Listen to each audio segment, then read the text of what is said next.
பிரித்தானியாவினுடைய அரசாங்கம் தொடர்ந்து எதை வலியுறுத்துறாங்கன்னு சொன்னா, எங்களுக்கு பாலஸ்தீன விவகாரத்தை தீர்த்து வைப்பதில் ஆர்வம் இருக்கிறது, பாலஸ்தீனத்தை தனி நாடாக நாங்கள் அங்கீகரிப்போம் என்று வீட்டோ பவர் கொண்ட நாடுகளில் ஒன்றாக இருக்கக்கூடிய பிரான்ஸ் அறிவித்திருக்கக்கூடிய நிலையில தற்போது பிரித்தானியாவினுடைய இந்த அறிவிப்பு ஒரு அட்வான்ஸான அறிவிப்பாக பார்க்கப்படுகிறது. நம்முடைய தொப்புள் கொடி உறவுகளாக இருக்கக்கூடிய பாலஸ்தீன மக்கள் என்றைக்கு தனிநாட்டு கோரிக்கையில் நம்மை போன்று வெற்றி பெறுகிறார்களோ அன்றைக்குத்தான் நமக்கும் சுதந்திரம் என்பதை புரிந்து கொள்ளுங்கள் என்றார் நெல்சன் மண்டேலா. இஸ்ரேலிய பிரதமர் பெஞ்சமின் நெத்தன்யாகு இன்னைக்கு ஒரு அறிக்கை வெளியிட்டிருக்கிறார். என்ன சொல்றாருன்னா, நாங்க இந்த யுத்தத்தின் மூலமாக மத்திய கிழக்கினுடைய முகத்தையே மாற்றி இருக்கிறோம் என்று சொல்லி இருக்கிறாரு. மத்திய கிழக்குல முகமெல்லாம் இங்க மாற்றப்படல, காசாவிலேயே இன்னும் யுத்தம் முடிவுக்கு வரல.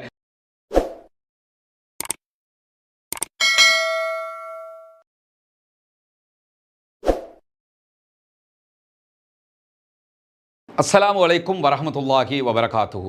பேரன்பிற்கினிய சகோதர சகோதரிகளே, நம் அனைவர் மீதும் ஏக இறைவனுடைய அமைதியும் கருணையும் உண்டாகட்டுமாக என்கிற உயரிய பிரார்த்தனைகளோடு பாலஸ்தீனத்தினுடைய காசா மீதான இஸ்ரேலுடைய ஆக்கிரமிப்பு யுத்தம் ஆரம்பிக்கப்பட்டு 571வது நாளாகவும் என்னவெல்லாம் நடக்கிறது என்கிற செய்திகளைத்தான் நாம் பார்க்க இருக்கிறோம். இன்றைய செய்திகளில் மிக முக்கியமாக இஸ்ரேலுக்குள்ள இஸ்ரேலிய அரசாங்கத்துக்கு எதிரான ஆர்ப்பாட்டங்கள் சூடுபிடித்துக் கொண்டிருக்கக்கூடிய காட்சிகளை நம்ம பார்க்க முடிகிறது.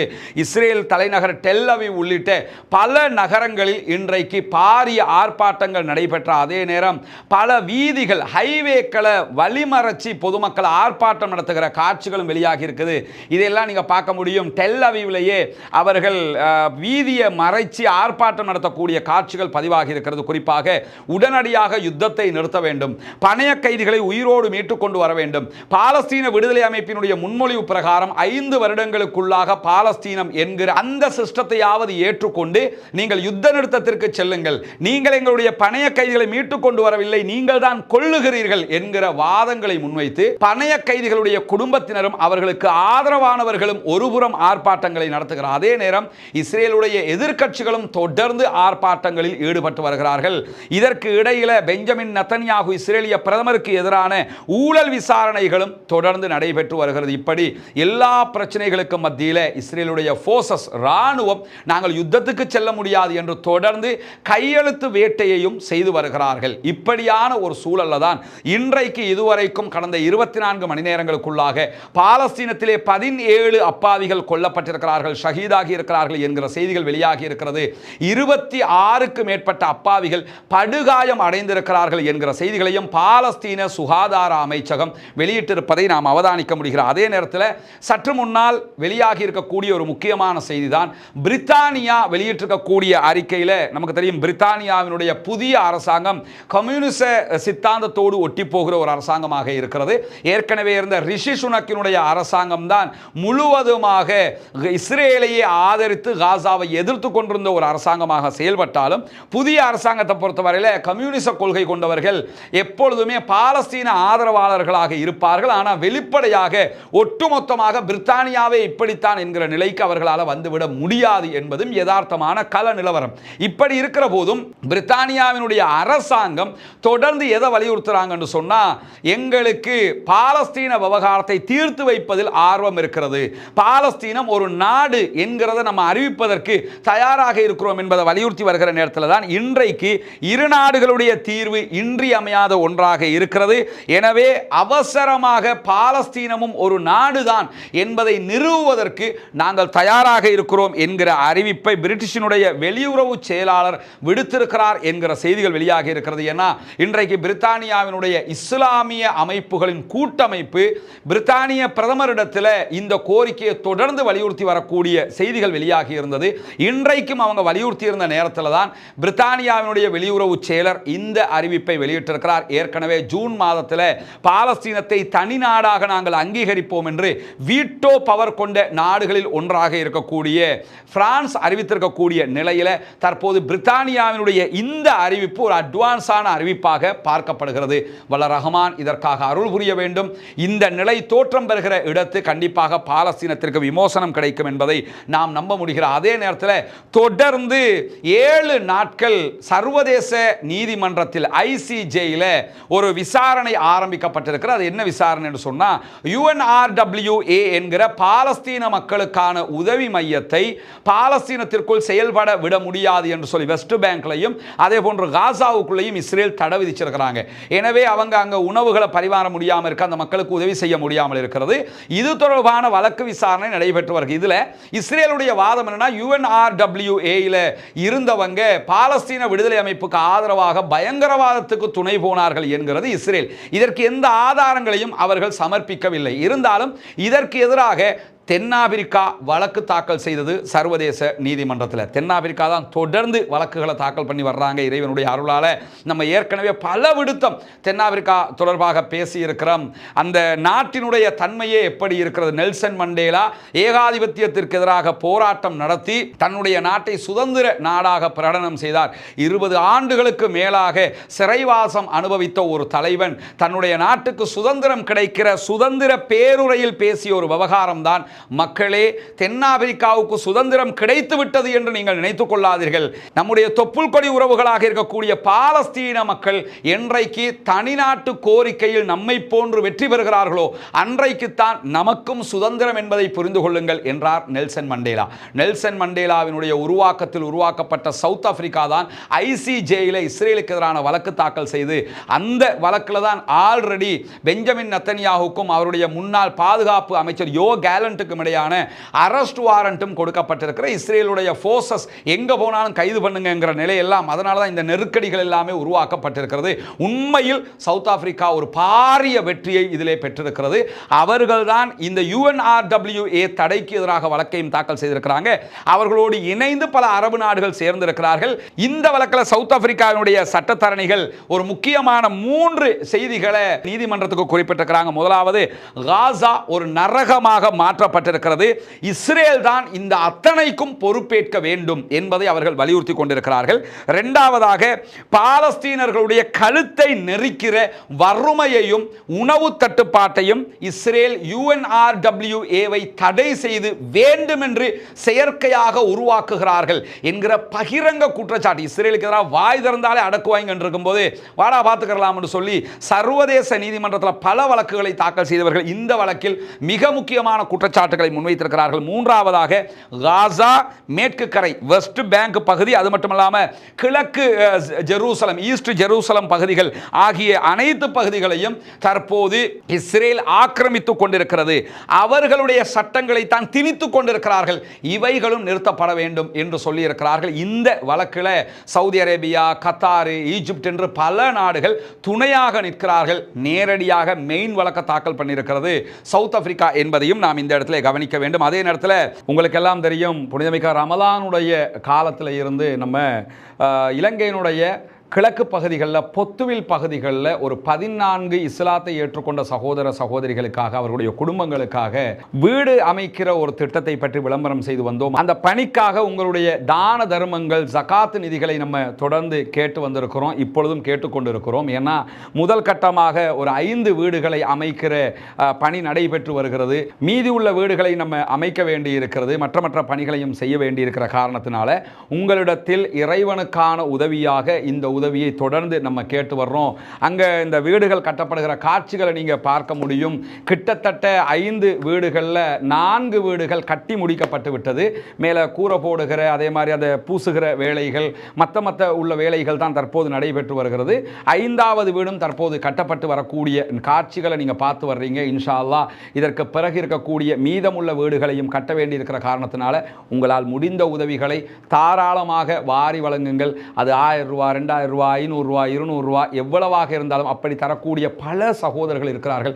அல்லாஹ் அவர்களுக்கும் பரிபூரணமான எண்ணங்களுக்குரிய கூலிகளை கொடுக்க வேண்டும். அல்லாஹ் அவர்களுக்கும் பரக்கத் செய்ய வேண்டும். காரணம் என்னன்னா, எங்களால் இதுதான் முடியும்னு நினைக்கிறாங்க இல்லையா, நினைக்கிறத கொடுத்து உதவுறாங்க இல்லையா. இத்தகுன்னார வலவு பிஷிக்கு தம்ரா என்றார்கள் ரசூலுல்லாஹ். நரகத்தை விட்டு பாதுகாப்பு தேடுவதற்கு ஒரே ஒரு பேரிச்சம்பழத்தினுடைய துண்டு இருந்தாலும் அதை தர்மம் செய்யுங்கள் என்று சொன்னார்கள். அந்த அடிப்படையில் தங்களிடத்தில் எது இருக்குதோ அதை கொடுத்து உதவக்கூடிய பல சகோதரர்கள் நபர்களை நம்ம பார்க்குறோம். அல்லாஹ் அவர்களுக்கு அருள் புரிய வேண்டும். இதற்காக உதவி செய்த அத்தனை பேருக்கும் அல்லாஹ் அருள் புரிய வேண்டும். மேலதிக உதவிகளை நீங்கள் செய்கிற போது மீதமுள்ள வீடுகளை நம்ம அமைப்பதற்குரிய அந்த வாய்ப்புகள் கிடைக்கும். எனவே அந்த மக்களுக்கான இந்த பணி மிகச்சிறப்பாக மிக தெளிவாக அந்த பகுதிகளில் நடைபெற்று வருகிறது. எனவே அந்த பணியை முடிப்பதற்காக உங்களுடைய உதவிகளை முன்னால் தெரிகிற நம்முடைய வங்கி கணக்கிலக்கத்திற்கு நீங்கள் வாரி வழங்க முடியும். வெளிநாடுகளிலிருந்து இந்த வங்கி கணக்கிலக்கத்திற்கு பணம் போட முடியாது என்று சொல்லக்கூடியவர்கள் முன்னால் தெரிகிற வாட்ஸ்அப் மற்றும் தொலைபேசி இலக்கத்திற்கு நீங்கள் தொடர்பு கொள்ளுங்கள். அது பற்றிய விவரங்களையும் உங்களுக்கு வழங்குவதற்கு நாம் தயாராக இருக்கிறோம். நம்முடைய எண்ணங்களை இறைவன் பரிபூர்ணமாக ஏற்றுக்கொள்வானாக. அந்த மக்களுக்குரியது அந்த மக்களுக்காகவே போய் சேர வேண்டும் என்கிற அடிப்படையில் இந்த பணிகள் முன்னெடுக்கப்படுகிறது. வல்ல ரஹ்மான் நம்முடைய அனைத்து முயற்சிகளையும் கைகூட வைக்க வேண்டும் என்கிற பிரார்த்தனையோடு முடித்துக் கொள்கிறேன். இஸ்ரேலிய பிரதமர் பெஞ்சமின் நெத்தன்யாகு இன்னைக்கு ஒரு அறிக்கை வெளியிட்டிருக்கிறார். என்ன சொல்றாருன்னா, நாங்க இந்த யுத்தத்தின் மூலமாக மத்திய கிழக்கினுடைய முகத்தையே மாற்றி இருக்கிறோம் என்று சொல்லி இருக்கிறாரு. மத்திய கிழக்கில் முகமெல்லாம் இங்க மாற்றப்படல. காசாவிலேயே இன்னும் யுத்தம் முடிவுக்கு வரல. ஒரே ஒரு சேஞ்ச் எங்க வந்திருக்குன்னு கேட்டா, சிரியாவினுடைய ஆட்சி மாற்றம் பஷர் அல் அசாத் அனுப்பப்பட்டதுக்கு பிறகு சிரியாவில் சில இடங்களை அவங்க கைப்பற்றி வச்சுக்கிட்டு இருக்கிறாங்க. இது மட்டும் தான் எக்ஸ்ட்ரா வந்திருக்குதே தவிர காசாவில் இன்னும் அவர்கள் வெற்றி பெறவில்லை என்பது சர்வதேச மக்களுக்கு மத்தியிலேயே கேவலமான ஒன்றாக பெஞ்சமின் நெத்தன்யாகுக்கு மத்தியில் பேசப்படக்கூடிய நேரத்தில் இன்னைக்கு வந்து உட்கார்ந்துக்கிட்டு நாங்கள் மத்திய கிழக்கினுடைய முகத்தையே மாற்றி இருக்கிறோம் என்று சொல்றாரு. இதற்கு பதில் நம்ம சொல்ல தேவையில்லை. இஸ்ரேலுடைய எதிர்க்கட்சி தலைவர் லாபித் இன்றைக்கு பேசுகிற நேரத்தில் என்ன பதிலடி அதுக்கு கொடுத்திருக்கிறார்னு கேட்டா, பாலஸ்தீன விடுதலை அமைப்பை தோற்கடிப்பது எப்படி என்பது பெஞ்சமின் நெத்தன்யாகுக்கு தெரியாது. 1.5 வருஷமாக நாம் அதை பார்த்துட்டோம். அவரால் பாலஸ்தீன விடுதலை அமைப்பை தோற்கடிக்க முடியாது என்பதை வலியுறுத்திய அவர் தொடர்ந்து சொல்லும்போது என்ன சொன்னார்னா, 1.5 வருஷமாக நம்முடைய ராணுவம் செத்து போனதை தவிர, நம்முடைய பணைய கைதிகள் செத்து போனதை தவிர வேறு எதையுமே நாம் அங்கு பெற்றுக்கொள்ளவில்லை. எனவே பாலஸ்தீன விடுதலை அமைப்பை நம்மால் தோற்கடிக்க முடியாது என்பதை பகிரங்கமாக ஒப்புக்கொண்டிருக்கிறார் இஸ்ரேலுடைய எதிர்க்கட்சி தலைவர். ஆட்சி மாற்றங்கள் நடந்தால் அவர்தான் பிரதமராக வருவதற்கான வாய்ப்பு இருக்குது.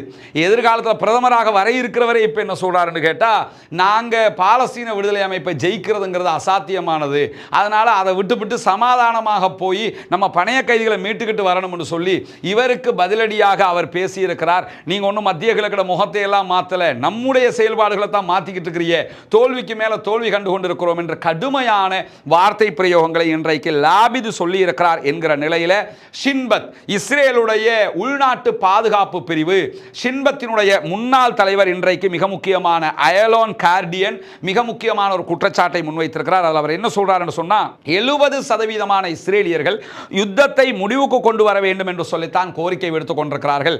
பணைய கைதிகளை கைவிட்டு விட்டார் நெத்தன்யாகு. அவருக்கு பணைய கைதிகளை உயிரோடு கொண்டு வரணும்ங்கிறத விட, உயிரோட கொண்டு வந்துட்டோம்னா யுத்தம் முடிவுக்கு வந்துடும், யுத்தம் முடிவுக்கு வந்தா எலெக்ஷன் நடத்தணும், எலெக்ஷன் நடத்தினா நம்ம தோத்து போயிடுவோம், எனவே நம்முடைய ஆட்சியை எப்படி தக்க வைத்துக் கொள்வது என்பதுதான் அவருக்கு மிக முக்கியமாக தேவைப்படுகிறது. எனவே அதிகாரத்தில் ஒட்டிக்கொள்ள ஆசைப்படுகிறாரே தவிர மக்களுடைய விருப்பத்தை அவர் கவனத்தில் கொள்ளவில்லை. 70% இஸ்ரேலியர்கள் யுத்தம் முடிவுக்கு வர வேண்டும் என்று சொல்லியும் தேர்தல்கள் நடத்தப்பட வேண்டும் என்று சொல்லியும் தான் விரும்புகிறார்கள்.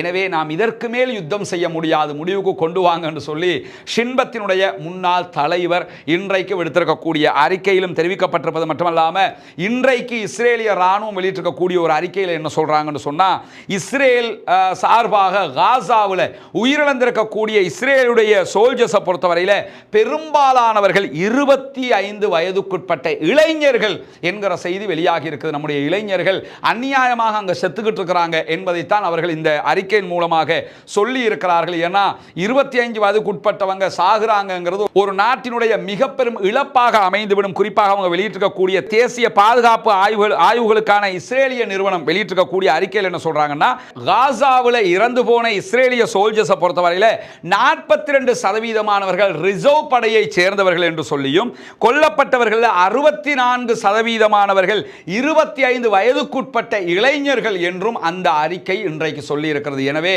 அங்க போய் வயசாளிகள் நடக்க முடியாம செத்துட்டாங்க, வயசாளிகள்ங்கிறதுனால லேசா பாலஸ்டைன் ராணுவம் அட்டாக் பண்ணிட்டாங்க என்றெல்லாம் கதை விட்டுக்கிட்டு இருக்க முடியாது. 25 வயசுக்குட்பட்ட இளைஞர்கள் தான் யுத்தத்துக்கும் போயிருக்கிறாங்க, அவங்களும் தான் வாங்கி கட்டியிருக்கிறாங்கிறது மிக தெளிவாக இதில் தெரியக்கூடிய நேரத்தில் தான் இன்றைய தினம் இப்ராஹிம் மசூதியை கைப்பற்றி இருக்கிறது இஸ்ரேலுடைய செட்லர்ஸ் என்று சொல்லக்கூடிய ஆக்கிரமிப்பாளர்கள் என்கிற செய்திகள் வெளியாக இருக்கிறது. குறிப்பாக இப்ராஹிம் மசூதியினுடைய குப்பாக்களுக்கு மேலே ஏறி இஸ்ரேலுடைய கொடியை நட்டி இருக்கிறது அந்த அநியாய அநியாயக்கார குழு தொடர்ந்து பாலஸ்தீன மக்களுடைய வெஸ்ட் பேங்க்ல இருக்கக்கூடிய மக்களுடைய வீடுகளை அபகரிப்பது, அவங்களை தாக்குறது, அவங்களுடைய நிலங்களை அபகரிப்பது என்று இந்த குடியேறிகள் என்கிற செட்லர்ஸ் இந்த அநியாயத்தை பண்ணிக்கிட்டே வர்றாங்க. இதற்கு முழுவதுமாக இஸ்ரேலுடைய ராணுவமும் இஸ்ரேலுடைய அரசாங்கமும் பக்கபலமாக இருக்கக்கூடிய நேரத்தில் மஸ்ஜிதுல் அக்ஸாவுக்கு அடுத்தபடியாக ஜெருசலம்ல இருக்கக்கூடிய மக்கள் ரொம்ப பெருமையாக மதிக்கக்கூடிய ஒரு பள்ளிவாயல் தான் இப்ராஹிம் மசூதியாக இருக்கிறது. இந்த இப்ராஹிம் மசூதிக்குள்ள நுழைந்தவர்கள் அதுக்கு மேலே இஸ்ரேலுடைய கொடியை நட்டியிருக்கிறார்கள் என்கிற அநியாயகரமான செய்தியும் இன்றைக்கு வெளியாகி இருக்கிறது. வல்ல ரஹ்மான் கண்டிப்பாக அவர்களுக்கு உரிய பதிலடியை கொடுப்பான் என்கிற நம்பிக்கையோடு அவர்களுக்கு எதிராக நாம் எப்பொழுதும் பிரார்த்திக்க கடமைப்பட்டிருக்கிறோம். பள்ளி வாயல்களிலேயே ரொம்ப அநியாயம் பண்றது மட்டுமல்லாமல் 304 பேர் இன்றைக்கு மஸ்ஜிதுல் அக்ஸாவுக்குள் நுழைந்து அவர்களுடைய யூத மத சடங்காக இருக்கக்கூடிய தல்முதிக் என்கிற சடங்கை பள்ளிவாசலுக்குள் செய்திருக்கிறார்கள். தொடர்ந்து இந்த அநியாயத்தை பண்ணி வர்றாங்க.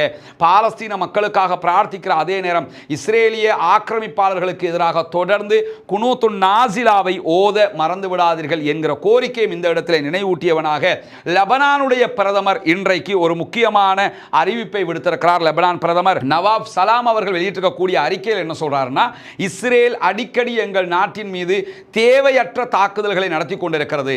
லெபனானில் இருக்கக்கூடிய ஹிஸ்புல்லாக்களுக்கும் உங்களுக்கும் தான் சண்டை ஏற்பட்டது. நாங்கள் ஹிஸ்புல்லாக்களை பேசி கண்ட்ரோல் பண்ணி வச்சிருக்கிறோம். ஹிஸ்புல்லாக்கள் எங்கள் ராணுவத்திற்கு பின்னால் நிற்கிறோம் என்கிற அளவுக்கு வந்து விட்டார்கள். அப்படி இருக்கிற போது நீங்கள் மீண்டும் மீண்டும் தாக்குதல் நடத்தி ஹிஸ்புல்லாக்கள் நேரடி யுத்தம் ஒன்றுக்கு வந்து விட்டார்கள் என்றால் நாங்கள் மீண்டும் பேச்சுவார்த்தைக்கு வரமாட்டோம். நீங்களும் ஹிஸ்புல்லாக்களும் தான் பார்த்துக்கிறோம். திரும்ப ஹிஸ்புல்லாக்களை எங்களால் கண்ட்ரோல் பண்ண முடியாமல் போயிடும். நாங்கள் யுத்தத்தினுடைய வடுக்களை ஓரம் கட்டிவிட்டு யுத்தத்தில் மீண்டெடுப்பதற்கு மக்களை அதற்குரிய ஏற்பாடுகளை பண்ணிக்கிட்டு இருக்கும்போது தொடர்ந்து நீங்க தாக்குதல் நடத்துறீங்க. இது தொடர்ந்தால் ஹிஸ்புல்லாக்கள் வரம்பு மீறி உங்களை தாக்க வந்தால் நாங்கள் ஒன்றும் செய்ய முடியாது என்று சொல்லி இன்றைக்கு லெபனானுடைய பிரதமர் அதிரடியான ஒரு பதிலடியை கொடுத்திருக்கிறார். பொறுத்திருந்து பார்ப்போம், இஸ்ரேல் இதற்கு கட்டுப்பட போகிறதா இல்லை வரம்பு மீற போகிறதா என்று. அப்படி வரம்பு மீறினால் அதற்கு எதிராக வரம்பு மீறுகிற வேலையை கண்டிப்பாக லெபனானில் இருக்கக்கூடிய ஹிஸ்புல்லாக்கள் செஞ்சாங்கன்னா மீண்டும் இஸ்ரேலால் அது தாக்குப்பிடிக்க முடியாமல் போய்விடும் என்பதும் அவர்களுக்கு தெரியாத ஒன்றல்ல என்கிற நிலையில தான் இன்றைக்கும் யமன்ல இருக்கக்கூடிய ஹூத்திகளுடைய இலக்குகள் மீது தாக்குதல் நடத்துகிறோம் என்கிற பேரில் சன்ஆவுல, யமனுடைய தலைநகர் சன்ஆவுல இருக்கக்கூடிய பானி ஹஷீஷ் என்கிற பகுதிகளில் அமெரிக்க ராணுவம் தாக்குதல்களை நடத்தி இருந்தது. இதற்கு பதிலடியாக இன்றைக்கு ஹூத்திகள் அமெரிக்காவினுடைய விமானம் தாங்கி கப்பல் USS ட்ரூமன் மேல மீண்டும் தாக்குதல்களை நடத்திய நேரம் ட்ரூமன்ல இருந்த ஒரு விமானம் தாக்குதலுக்குள்ளாகி அதை மீட்டெடுக்கிறதுக்கு அமெரிக்க ராணுவம் போராடிய நேரத்தில் F-18 வகையான ஒரு போர் விமானம் விபத்துக்குள்ளாகி இருக்கிறது என்கிற செய்திகள் வெளியாகி இருக்கிறது. இந்த விபத்து நடந்ததற்கான அடிப்படையாக ஹூத்திகளுடைய பாலிஸ்டிக் ஏவுகணை தாக்குதல் தான் காரணமாக இருந்திருக்கிறது என்று சொல்லப்படுகிறது. இதிலிருந்து என்ன தெரியுதுன்னா, ஹூத்திகளுடைய அட்டாக் மிக துல்லியமாக USS ட்ரூமன் மேல விழுந்திருக்கிறது. அதிலே பாதிக்கப்பட்ட F-18 வகையான விமானத்தை மீட்டெடுக்கிற நேரத்தில் தான் இந்த விபத்து ஏற்பட்டிருக்கிறது என்பது மிக துல்லியமாக தெரிகிறது. எனவே பாலஸ்தீனத்திற்கு ஆதரவான ஹூத்திகளுடைய தாக்குதல்களும் தொடர்ந்து வரக்கூடிய இந்த நேரத்தில் பாலஸ்தீனம் வெற்றி பெற வேண்டும், பாலஸ்தீனம் சுதந்திரம் அடைய வேண்டும், பாலஸ்தீன மக்களும் நம்மை போன்ற நிம்மதியானவர்களாக மாற வேண்டும் என்கிற உயரிய பிரார்த்தனைகளோடு பாலஸ்தீன மக்களுக்காக ஜனநாயக ரீதியாக குரல் எழுப்ப மறந்து விடாதீர்கள் என்கிற கோரிக்கையை வைத்தவனாக முடித்துக் கொள்கிறேன். வாஹ்ரதவானா அல்ஹம்துலில்லாஹி ரப்பில் ஆலமீன்.